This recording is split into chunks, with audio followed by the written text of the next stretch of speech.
Alright, let's break this down for you. So, former President Donald Trump is making another big legal move in his ongoing hush money case.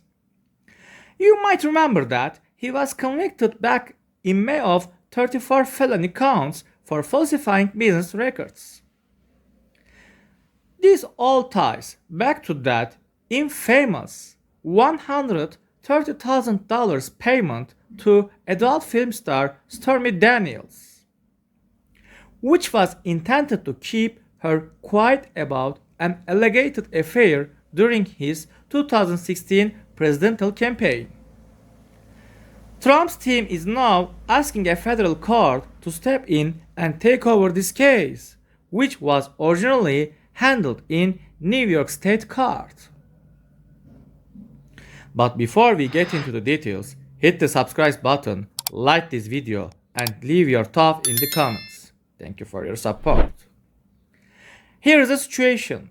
Trump's lawyers are arguing that his trial in the state court wasn't fair and violated his constitutional rights. They believe that if the case is moved to federal court, they will have a better chance of getting the conviction overturned and maybe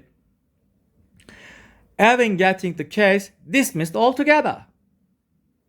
They are leaning heavily on recent Supreme Court ruling that protects former president from certain types of prosecutions related to their official acts.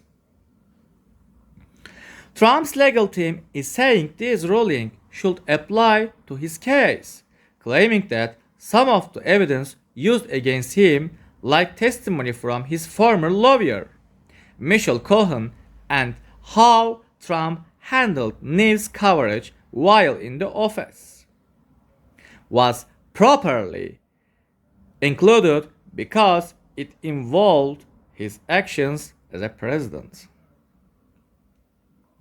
Now, if the case stays in the state court, Trump lawyers are warning that his sentencing, which is slated for September 18th, could be seen as election interference.